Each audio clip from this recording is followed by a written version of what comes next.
it's Earl Klein, and you watch another movie of the week, and the movie of this week was Wimbledon from 2004, so if you haven't watch it now. If you're new to movie of the week, as I talk about a movie here, you guys come play your thoughts. In the end of every video, I'll say the movie for next week. In 2025, we're doing different romance movies, so this is Wimbledon, and it's so funny because even though when I post this, Wimbledon will pass, but it's actually in the middle of Wimbledon right now while I'm watching this video and doing this video and everything. So I should have timed it better for all of y'all, but somehow I timed it perfectly for me. So I've watched this movie many times because if you didn't know, I grew up playing tennis. I played D3 tennis in college, and I'm a huge tennis fan. I go to the US Open every year, and last year I went to Montreal. I've been to DC. I know like all the players. My mom's an even bigger tennis fan than me. I feel like I've kind of died down a little bit. It's so hard. There's so many players, and now I'm like more focused into F1. But because of that, I've seen this movie multiple times. I've always loved this movie, and yeah, when I had the opportunity, we've done a lot of rom-coms, which definitely this is a rom-com. It is, but we haven't done a sport movie this year, so it's always interesting bringing a sport into it, and so we're going to talk about it here. But yeah, I've watched this movie many times, but I do have to say, like, this is my first time I've kind of just been more critical of it, because like when I was watching Challengers, I was so critical of like as a real tennis fan, the things about tennis that didn't make sense.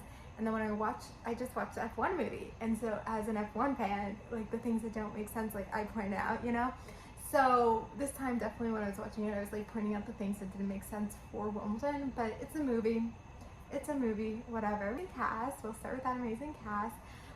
And it's such a fun, easy, enjoyable movie, where I feel like they need more movies about this. Like they could do this with almost every single sport. Obviously it has to be a little bit different, but a rom-com with a sport where these two people are so focused on their sport and their game, but then they fall for each other. So it's like two separate ends of the spectrum. A guy who's basically on his retirement, on his deathbed, about to retire, and then this like new and up and comer, and how their romance it's really 2 weeks, and then they fall in love over 2 weeks. It's crazy.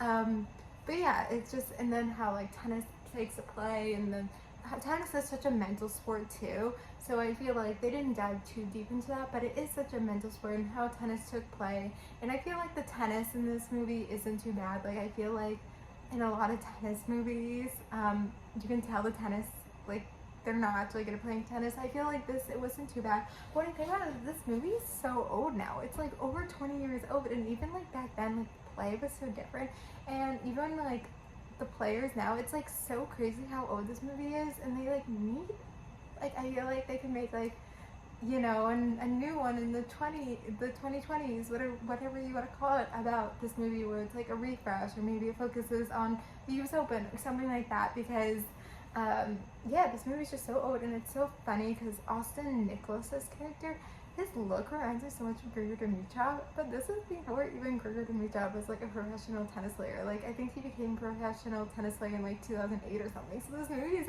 even before that.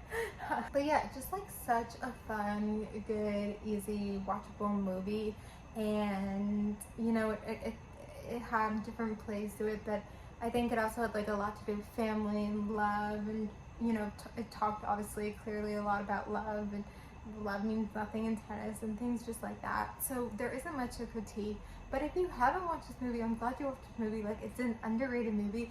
They take talking about it like the woman in Spider-Man like always play tennis players. So this was Kristen Dunst's tennis player movie, and I feel like a lot of people have seen Challengers or Battle of the Sexes, which is the other two Spider-Man woman, I guess if you want to call it, movies. But this is an underrated one, and I feel like this is like, it's good to have these movies where it's like, it's not too harsh. Like it's just easy movie, fun movies to watch.